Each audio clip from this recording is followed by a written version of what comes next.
Baik, Bapak Ibu, Assalamualaikum warahmatullahi wabarakatuh. Kita lanjutkan pertemuan kita hari ini dengan membahas menjadi guru profesional dengan pendekatan cara ampuh, episode yang keempat.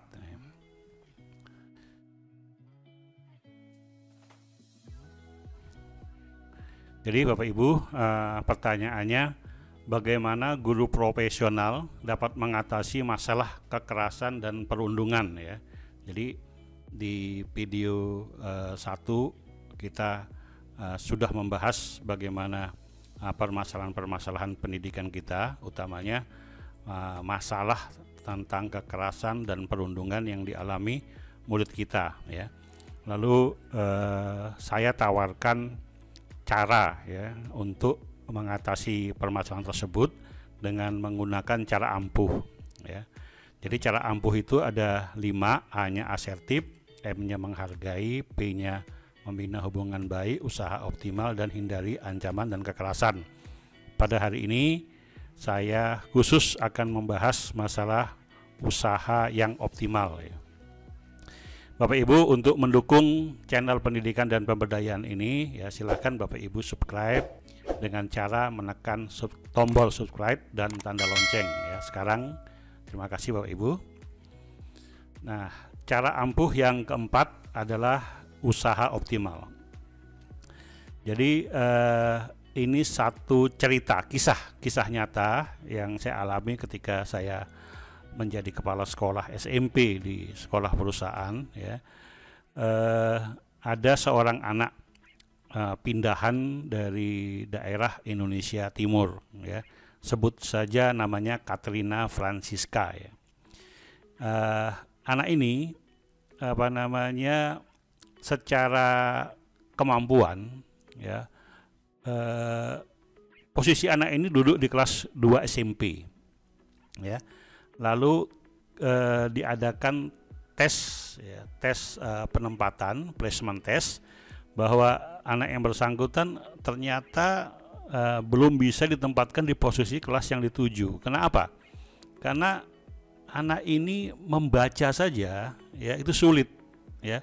Dia bisa membaca tapi dia tidak bisa mengartikan atau mengerti tentang apa yang dibacanya gitu ya. Lalu kita coba mengadakan investigasi lah, bahasanya investigasi, kenapa anak kelas 2 SMP sampai tidak bisa membaca gitu ya. Ya. Lalu setelah ditemukan ternyata anak ini ya dari daerah Indonesia bagian timur yang pada waktu itu ya sering terjadi konflik ya, sehingga anak ini berpindah dari satu tempat ke tempat lain ya. Pelajarannya otomatis banyak yang tertinggal ya, sehingga kondisi anak ini memang tidak sesuai dengan kondisi kelas yang dituju. Lalu atas kesepakatan bersama ya, karena sekolah ini milik perusahaan, tidak ada sekolah lain yang ada di sekitar situ, maka mau nggak mau anak ini harus diterima, tapi ditempatkan di posisi kelas 1, jadi mengulang ya. Nah, adalah seorang guru ya, seorang guru namanya Pak Katubi ya, namanya Pak Katubi. Beliau adalah guru yang sangat luar biasa, sangat ulet ya.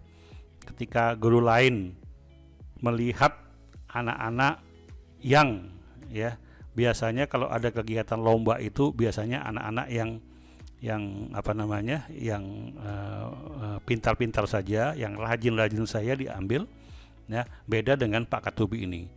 Pak Katubi ini mengajar anak ini, mengajar Katrina Francisca ini betul-betul dari nol, dari cara membaca ya. Cara membaca diulangi, cara membaca sampai dia mengerti bacaan. Dia belum ikut pelajaran lain ya, jadi hanya fokus kepada cara membaca. 3 bulan kemudian kemampuan anak ini cukup bagus ya. Tapi karena Pak Katubi ini juga orangnya memang tidak hanya mengajarkan cara membaca, tapi juga bacaan-bacaan yang diberikan juga cukup menarik, sehingga anak ini suka membaca, senang membaca. Satu hari ada masyarakat anti SARA ya di Jakarta mengadakan lomba menulis tentang SARA ya. Jadi anak-anak bicara tentang SARA gitu ya. Suku, agama, ras, dan antar golongan. Lalu diikut sertakanlah anak-anak yang pilihan tadi. Anak yang pintar-pintar ya, disaring sedemikian rupa ya, dapat sekitar 10 anak ya, 9 anak. Lalu Pak Katubi menggenapkan satunya ini, Katrina Francisca. Dia ingin mencoba ya bahwa anak yang memang dididiknya sendiri, bagaimana kalau ikut lomba menulis seperti itu. Nah, lalu ketika lomba berlangsung ya, kemudian semua dibimbing oleh Pak Katubi ini, ada 10 anak ya. Nah, alhamdulillah dari 10 anak ini ya, kemudian dilombakan secara nasional ada sekitar 600 artikel, 640-an artikel katanya yang diseleksi. Nah, dari 10 anak yang dikirim ini 4 anak lolos ya, 4 anak lolos. Nah, uniknya dari 4 anak ini, 1 orang yang bernama Katrina Francisca tadi gitu ya. Nah, ini menarik gitu ya, sehingga ini menjadi pembicaraan ya. Kenapa Katrina ini bisa lolos gitu ya. Jadi ketika anak lain bercerita tentang SARA ya, itu berdasarkan apa yang dibacanya, beda dengan Katrina ya. Dia menulis tentang SARA berdasarkan apa yang dialaminya. Jadi pengalaman dia pindah dari satu tempat ke tempat lain, kemudian kondisinya serba ketakutan, dari masuk hutan keluar hutan, ya, kemudian tidak makan, diancam oleh rasa ketakutan yang luar biasa, ya, itu ditulis dan itu akhirnya menjadi juara. Jadi ada 4 orang anak kita masuk 10 besar. Dan satunya Katrina Francisca, dan Katrina Francisca ini tulisannya banyak diulas oleh media-media nasional termasuk Kompas pada waktu itu ya. Nah, ini sangat luar biasa Bapak Ibu. Kenapa anak yang kondisinya dalam tanda petik anak bodoh tadi bisa jadi juara nasional ya. Nah, tentunya upaya optimal yang dilakukan oleh Pak Katubi tadi ya membuahkan hasil yang luar biasa. Bapak Ibu, ada video yang ingin saya tampilkan ya untuk Bapak Ibu semua. Nanti Bapak Ibu melihat ya, dalam video tadi ada garis merah di dinding ya, itu tolong diperhatikan ya, sebelumnya saya sampaikan dulu. Kemudian apa yang diupayakan oleh bintang kita ini ya, nanti tolong diperhatikan baik-baik, nanti akan kita ulas setelah video ini selesai ya.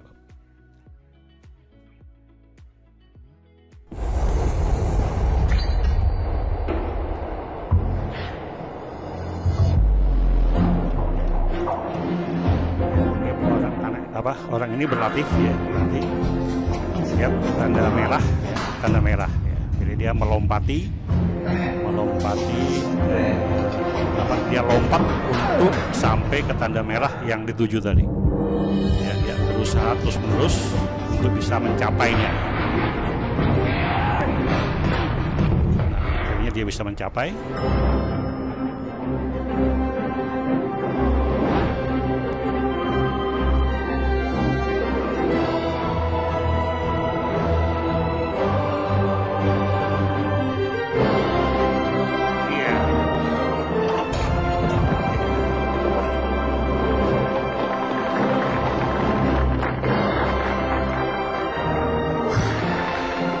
Baik Bapak Ibu, setelah kita nonton video tadi ya, tapi sebelumnya saya ingin sampaikan kepada Bapak Ibu bahwa saya tidak mengendorse produk tadi ya Bapak Ibu ya. Nah, kebetulan memang videonya sangat inspiratif, jadi saya ambil sebagai pembelajaran ya. Nah, apa yang bisa kita petik dari video tadi ya? Yang pertama adalah bagaimana bintang kita tadi menetapkan tujuannya dengan tanda merah yang tadi, ya, garis merah di dinding tadi ya. Kemudian setelah itu bagaimana dia berusaha optimal, ya kita tidak tahu berapa hari, mungkin bisa minggu, mungkin bisa bulan untuk mencapai tanda merah tersebut, ya. Nah, apa niatnya dia? Ya, mungkin niatnya dia bahwa dia ingin menunjukkan di kantor bahwa dia pun bisa mencapai ketinggian tertentu, ya, tanpa bantuan orang lain, ya. Itu satu keinginan dia. Jadi Bapak Ibu, ada 3 hal, ya, bila mana kita akan melakukan usaha optimal. Yang pertama adalah niat yang kuat, ya. Niat, alasan, motivasi yang kuat itu, ya, akan menimbulkan upaya dan dorongan kuat kita untuk mencapai prestasi, ya. Itu tidak bisa dibantah, ya. Jadi kalau orang Indonesia biasanya, ya, kalau sudah kepepet baru punya kekuatan, ya. Jadi the power of kepepet, katanya seperti itu, ya.